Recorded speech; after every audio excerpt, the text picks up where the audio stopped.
Admiral Krax Zenturian stood at the viewport of the Galactic Confederation flagship Eternal Dominance, his four arms clasped behind his back in what he considered a pose of dignified authority.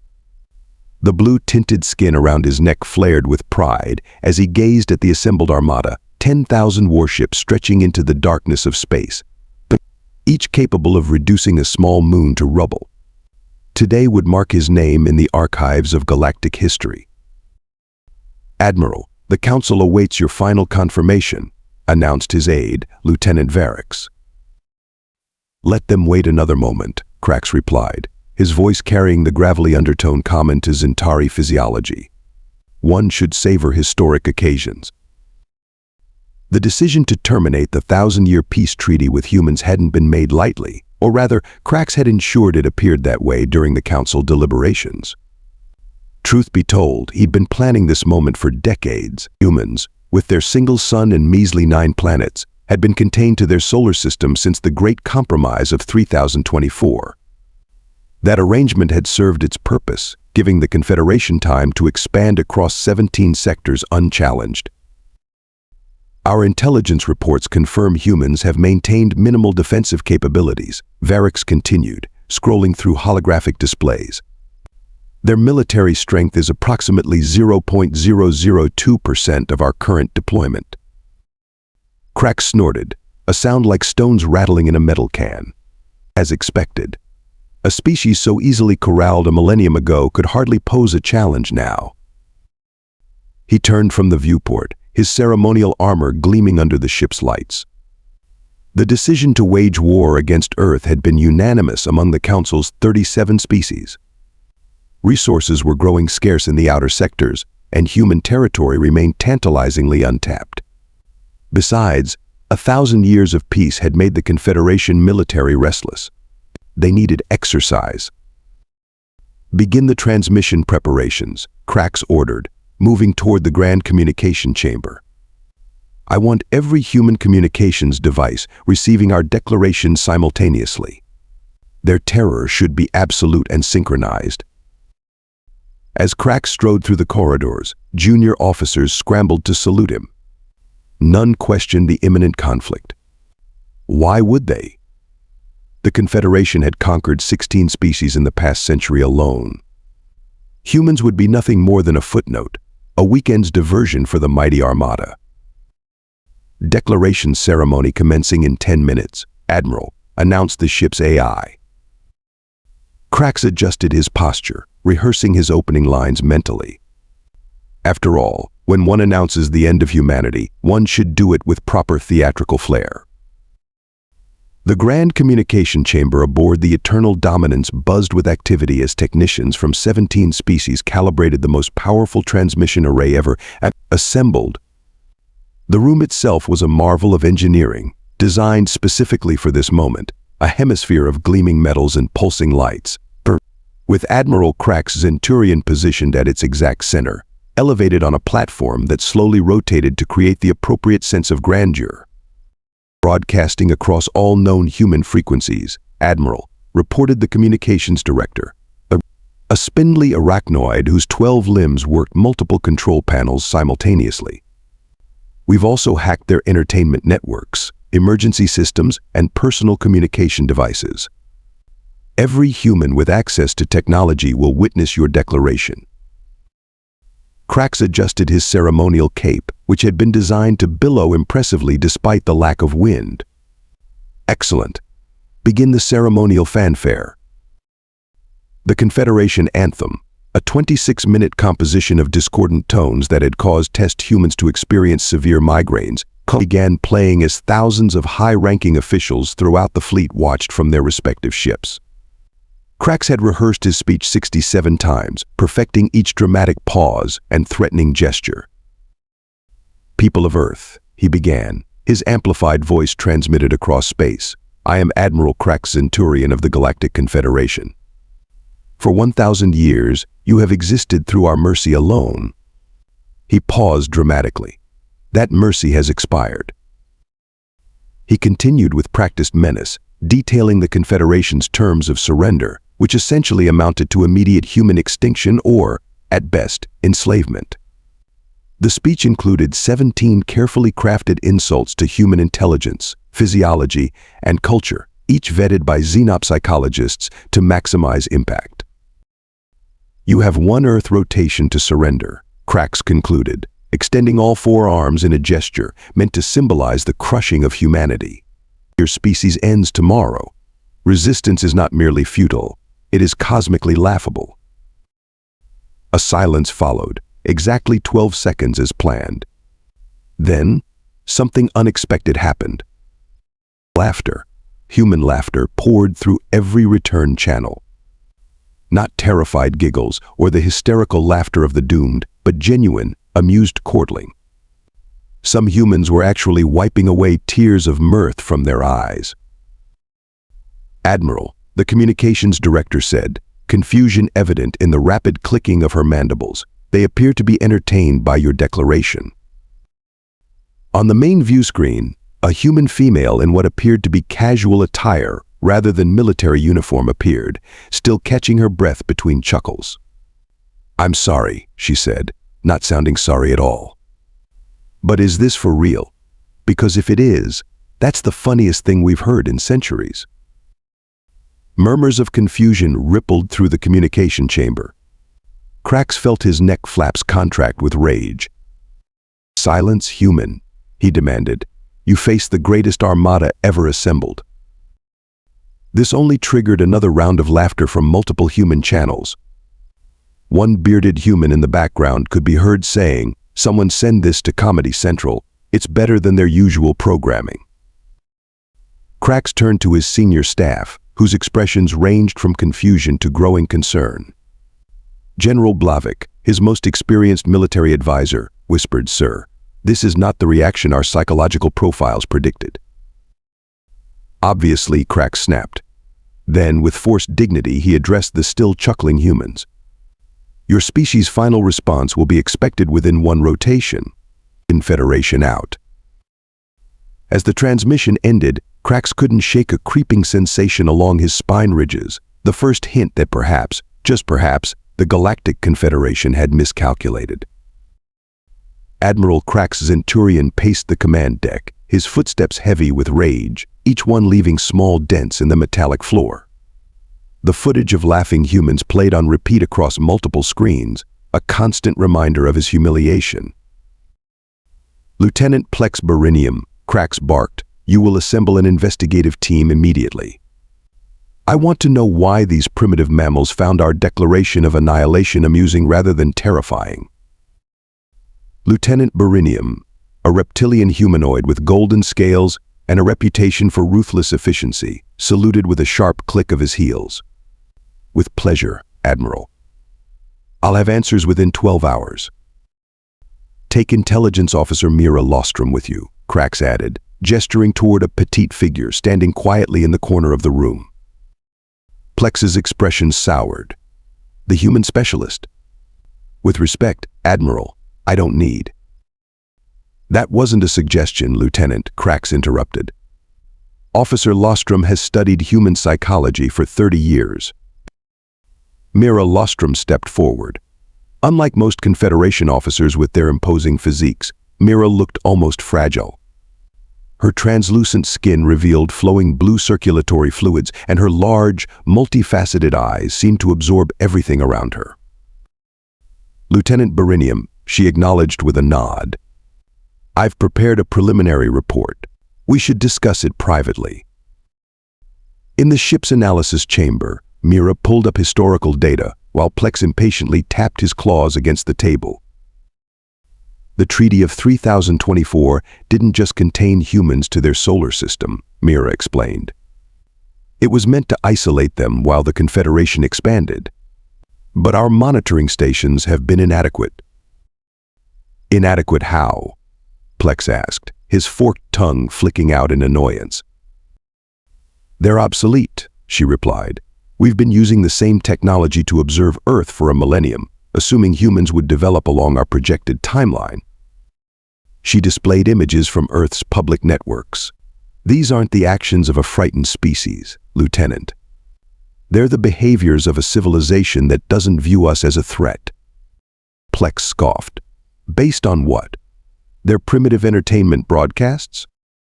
Based on this, Mira said, pulling up energy readings from the Sol system, our signatures that our instruments can barely classify, and communication patterns suggesting technologies we don't understand. Impossible, Plex dismissed. Let's hear it from the source. He initiated a direct communication link with Earth. After a brief delay, a human face appeared on screen, a woman with copper-colored skin and silvery hair cropped short. Olivia Blackwood, Earth Diplomatic Corps, she introduced herself, glancing distractedly at something off-screen.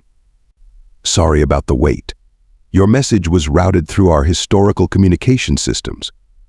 She smiled apologetically. We don't use such basic technology anymore. This is Lieutenant Plex Berinium of the Galactic Confederation, Plex stated formally. I demand an explanation for your species' disrespectful response to our declaration of war. Olivia's expression shifted to one of barely contained amusement. Oh, that wasn't the official response. That was just people's genuine reaction. We assumed it was some sort of elaborate prank or historical reenactment. It was not a prank. The Admiral has mobilized the largest fleet in galactic history. Yes, we noticed your ships, Olivia replied casually. Quite the antique collection you've assembled. Very impressive for their era. Mira inhaled sharply, her circulatory fluid visibly pulsing faster. Your primitive defenses are no match for our weaponry, Plex insisted, scales bristling. Lieutenant, Olivia said, her tone suddenly serious. The treaty served its purpose. It gave us time to focus on advancement rather than militarization. We've spent 1,000 years developing technologies your scientists haven't even theorized yet. This war declaration is like watching a child threaten an adult with a stick. After terminating the communication, Plex turned to Mira with narrowed eyes. Psychological warfare. They're bluffing. I don't think they are, Mira countered, pulling up more data. Our long-range scans are being actively blocked. Something is absorbing our probe signals. They're primitives limited to a single solar system. A single solar system where we've had no actual intelligence gathering for centuries, Mira emphasized. Lieutenant, I recommend extreme caution. If humans have advanced beyond our understanding. Nonsense, Plex interrupted, heading for the door. I'll inform the Admiral that humans are attempting psychological manipulation. Our attack proceeds as planned.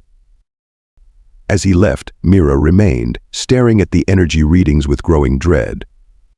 The patterns matched nothing in Confederation records, suggesting technologies that shouldn't exist.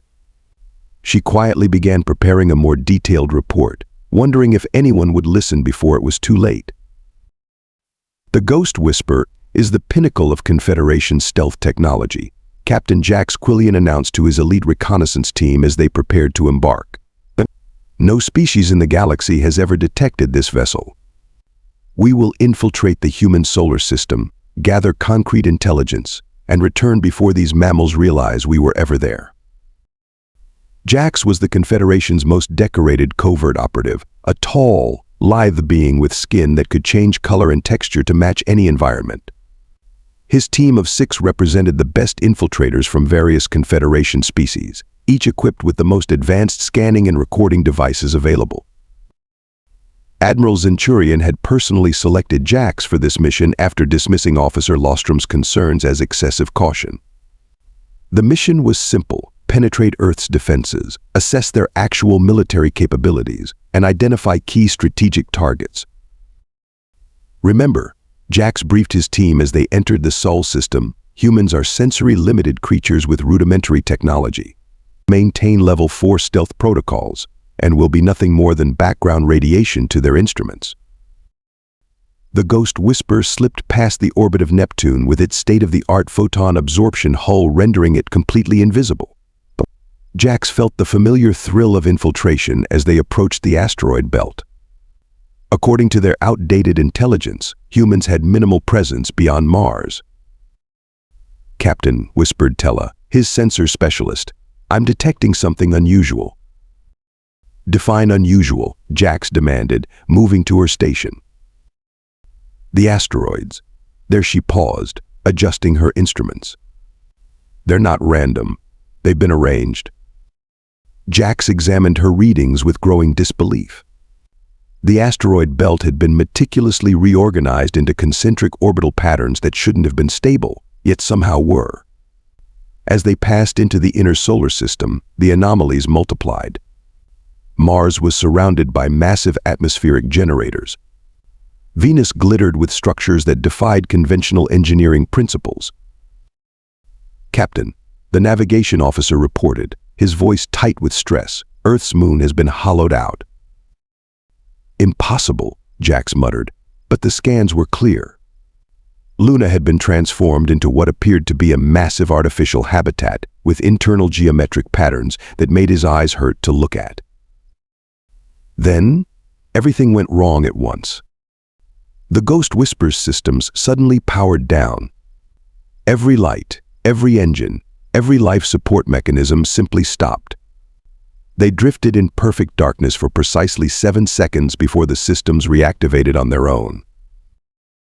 A human voice came through their communication system, a system that should have been impossible to access externally. "Confederation vessel Ghost Whisper," said a pleasant female voice, "welcome to Sol system. We've taken the liberty of updating your outdated navigation charts. You'll find them much more accurate now." Jax's color-changing skin turned a pale white as he checked the ship's database. Somehow, their entire navigational system had been completely replaced with stunningly detailed maps of human territory, showing technological developments that should have been centuries beyond human capability. "Oh, and we're sending a guide to escort you," the voice continued cheerfully. "Your propulsion system is rather quaint. We wouldn't want you getting lost." Outside the viewports, a small object materialized from apparently nowhere. It was spherical, no larger than a Confederation drone, but it emitted no detectable energy despite clearly being capable of faster than light travel. "Follow me, please," the voice instructed. "The Secretary of Interstellar Relations has invited you to dinner." "Captain?" his security officer whispered. "Evasive maneuvers?" Jax shook his head. Their cover was completely blown. More concerning was the casual way these humans had neutralized their systems. "Follow the guide," he ordered, "and ready emergency protocols." The Ghost Whisper was escorted to a massive orbital station near Earth that hadn't been there in any of their intelligence reports. The structure was elegant, built of materials that their sensors couldn't identify, with sections that seemed to phase in and out of normal space-time. Instead of a security team, they were greeted by a single unarmed human wearing casual attire, a tall man with dark skin and a friendly smile. "Captain Quillian," he said, extending a hand in what their cultural databases identified as a greeting gesture. "I'm Marcus Templeton, diplomatic liaison. Welcome to Harmony Station. Dinner's ready, and our secretary is looking forward to answering your questions." The reconnaissance team was led through corridors that seemed to bend reality itself, passing rooms where humans worked with technologies that appeared to violate fundamental laws of physics. No one attempted to confiscate their weapons or scanning devices. In an elegant dining room with a viewport showing the stunning blue-green Earth below, a table was set with foods from each of their native worlds. Perfectly prepared dishes that some of the team hadn't tasted since leaving their home planets decades ago. "How did you know our dietary requirements?" Jax asked suspiciously. Marcus smiled. "The same way we detected your supposedly undetectable ship, Captain. We've been studying you for quite some time." The Secretary of Interstellar Relations, Eleanor Frost, soon joined them, an older human female with silver hair and keen eyes. As they reluctantly ate the eerily perfect food, she explained what 1,000 years of peace had meant for humanity. "While the Confederation expanded outward, conquering and consuming, we expanded inward," she explained. "We mastered our own nature first, ending war among ourselves. That freed up rather astonishing resources and creative potential." She gestured, and a holographic display appeared showing technological achievements that left even Jax speechless. Matter manipulation at the quantum level, the artificial intelligence that had transcended conventional computing, energy generation systems that tapped into the fundamental forces of the universe itself. We've been ready for your return for over 800 years, Eleanor continued casually. We stayed quiet because, quite frankly, we were busy with more interesting projects than galactic politics. The treaty served us well. Why show us this? Jax finally asked. Eleanor smiled. Because your admiral needs to understand what he's actually threatening. We're not interested in war. We outgrew that concept generations ago. But we're fully capable of defending ourselves in ways your military doctrine hasn't conceived of yet.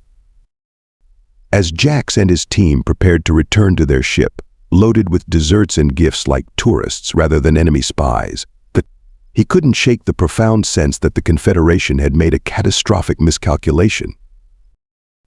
Admiral Krax Zenturian listened to Captain Jax Quillian's report with growing irritation, his upper arms crossed while his lower ones tapped impatiently against the armrests of his command chair. The reconnaissance team stood before him, still appearing somewhat dazed from their mission to human territory. Hollowed-out moons? Matter manipulation? Structures that bend reality? Krax scoffed, his neck flaps vibrating with disdain.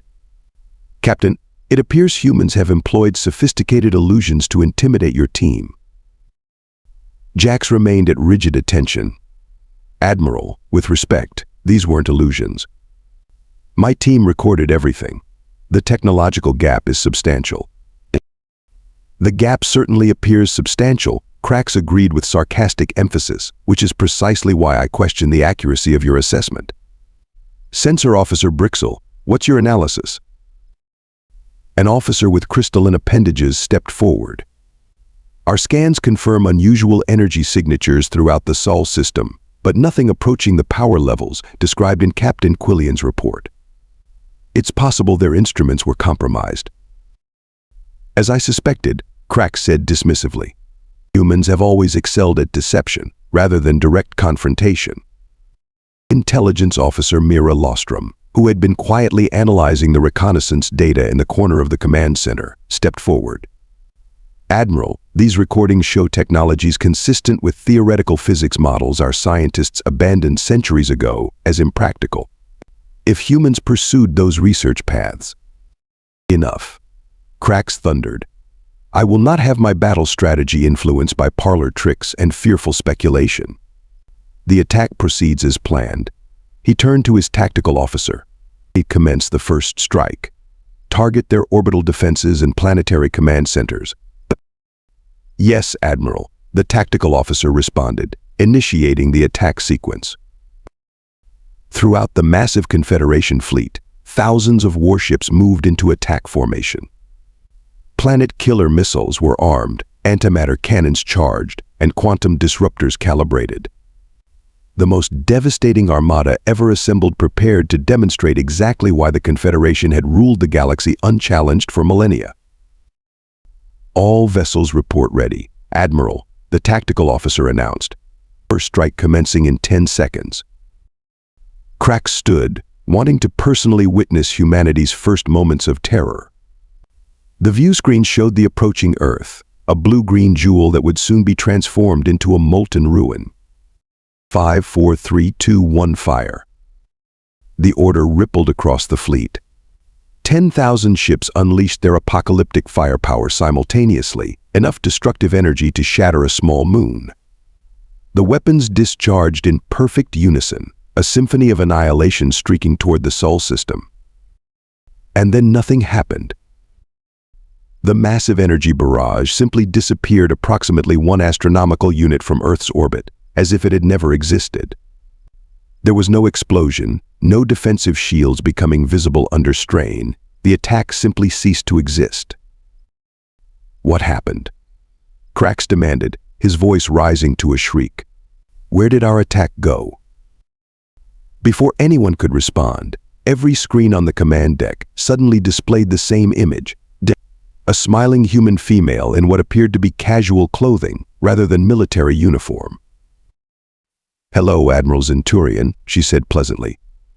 "I'm Dr. Amara Kapoor, Earth Defense Coordinator. I hope this message finds you well." Krax stared in disbelief. "How are you broadcasting on our secure channels?" Dr. Kapoor continued as if she hadn't heard the question. "Your attack has been safely contained and converted to useful energy. Thank you for the contribution to our power grid." She checked something off screen. "Now, to demonstrate why further aggression would be unwise, we're going to temporarily interface with your systems." Suddenly, every device on every ship in the Confederation fleet began behaving strangely. Navigation systems displayed Earth at the center of the galaxy. Artificial gravity fluctuated playfully. Food synthesizers produced only a sweet Earth confection labeled chocolate cake, regardless of what was requested. "What is happening?" Krax roared as the command chair beneath him transformed into what the computer helpfully identified as a beanbag chair, apparently a human relaxation furniture. On every personal communication device throughout the fleet, files appeared containing detailed schematics of human technology, innovations so advanced they seemed like magic. Quantum communication that worked across any distance without delay. Energy generation that pulled power directly from subspace.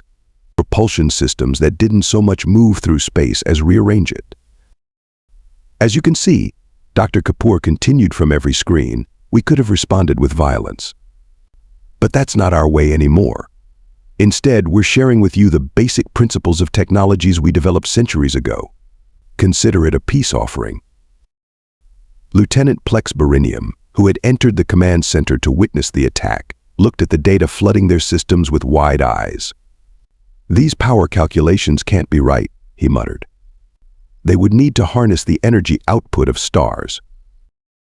"Actually," said Dr. Kapoor, somehow responding to his comment despite it not being directed at any communication device, "we moved beyond stellar harnessing about 400 years ago. We now tap directly into the underlying quantum foam of reality. Much cleaner."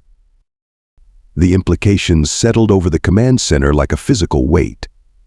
The Confederation's most powerful weapons had been casually neutralized. Every system in the fleet had been hacked simultaneously. And the technological gap wasn't just substantial, it was nearly incomprehensible. "Oh," Dr. Kapoor added with a smile, "and we've taken the liberty of downloading the complete history of human entertainment media to your recreational databases. We particularly recommend starting with a show called The Office. We find it helps other species understand our sense of humor." Admiral Krax Zenturian, Supreme Commander of the Confederation Fleet, conqueror of 16 species, sat silently in his unwanted beanbag chair as the terrible truth dawned on him. They hadn't been fighting against a primitive species. They had been poking a slumbering god. The Grand Council chamber of the Galactic Confederation had never been so silent. 37 council members representing the dominant species of the galaxy sat in their ornate thrones, staring down at Admiral Krax Zenturian with expressions ranging from disbelief to outright fury. "Let me ensure I understand correctly," said Supreme Counselor Vorax, his jellyfish-like appendages pulsing with anger.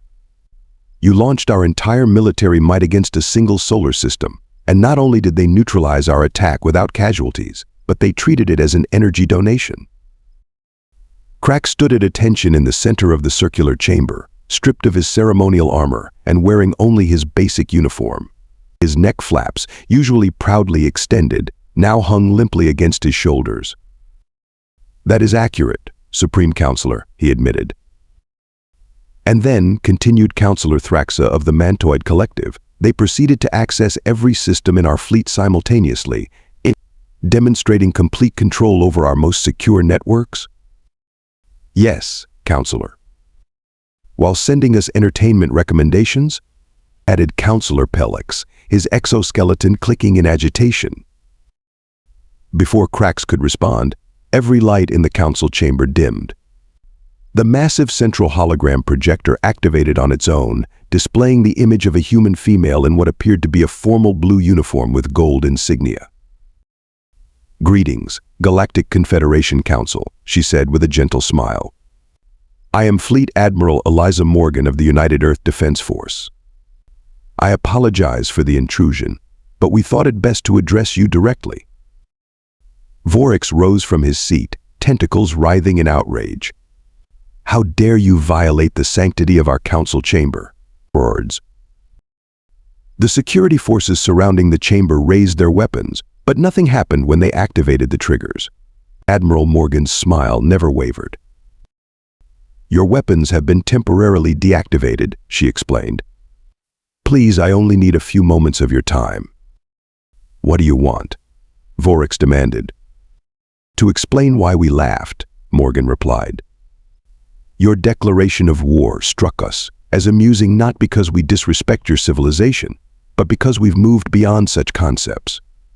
We spent the first few centuries of our isolation healing our own divided world. We eliminated warfare among our own kind, redirected our competitive nature toward scientific advancement, and fundamentally reshaped our society." The display shifted to show images of Earth's transformation, gleaming cities that seemed to merge with natural landscapes, orbital habitats that housed billions, and engineering projects that dwarfed anything the Confederation had achieved. "We maintained defensive capabilities not out of fear," Morgan continued, "but from simple prudence. The universe is vast, and not all intelligences share our values. But we have no interest in conquest, destruction, or domination. Yet you clearly possess the power to dominate," Counselor Thraxa observed. Morgan nodded. "To demonstrate that power, and why using it goes against our principles, we will now temporarily deactivate all Confederation technology for exactly 60 seconds. Please do not be alarmed." Before any council member could protest, every piece of technology in the chamber, throughout the council planet, and across every Confederation world simultaneously shut down. Transportation networks, communication systems, environmental regulators, artificial gravity, all ceased functioning in perfect synchronization. In the now dark council chamber, lit only by the bioluminescent bodies of several counselors, panic erupted. Voices shouted commands that couldn't be carried out. Security forces tried to maintain order without functioning equipment. Only Admiral Zenturian remained calm, staring at the spot where Morgan's hologram had been. In that moment of darkness and chaos, a strange clarity came to him. He understood now. The Confederation had spent millennia conquering the stars, while humans had conquered something far more difficult, themselves. Exactly 60 seconds later, all systems reactivated simultaneously. Admiral Morgan's hologram reappeared.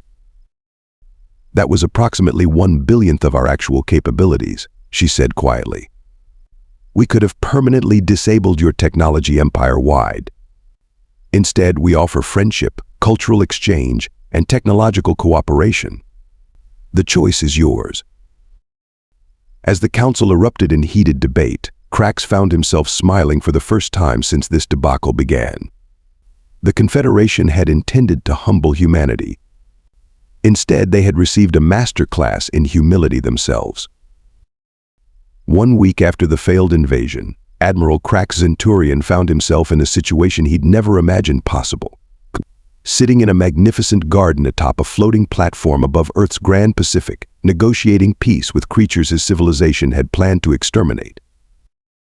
The human delegation was small, just Fleet Admiral Eliza Morgan, Secretary Eleanor Frost, and a holographic presence introduced as Archivar, and apparently some form of advanced intelligence that served as humanity's living historical record.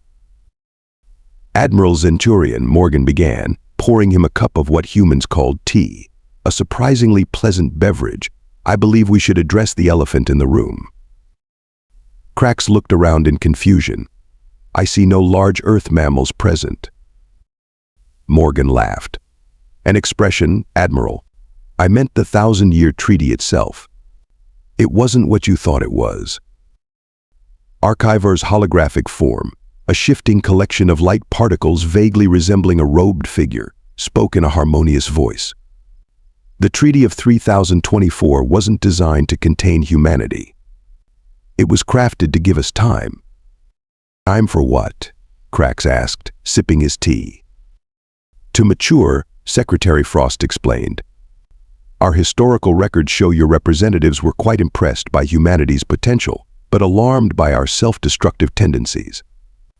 The isolation wasn't a punishment, it was an opportunity for our species to evolve beyond its violent impulses without external interference. Krax's neck flaps flushed blue with embarrassment. We thought we had contained a dangerous primitive species. Instead, you gave us the greatest gift possible, Morgan finished for him. A millennium of peaceful development. We're grateful, even if your current leadership forgot the original purpose. The irony wasn't lost on Krax. The Confederation had inadvertently created the very power that had humbled them. We're prepared to share significant technological and cultural knowledge, Frost continued. Not everything, some advancements require cultural context you haven't developed yet. But enough to help the Confederation evolve beyond conquest as its primary expansion model. Krax set down his cup. The Council may not accept humanity as teachers, but Morgan smiled. They already have. While we've been enjoying tea, your Council has ratified the preliminary agreement. It seems the demonstration of our capabilities was persuasive. For the first time in his long career, Admiral Zenturian found himself laughing, a genuine sound of amusement rather than derision.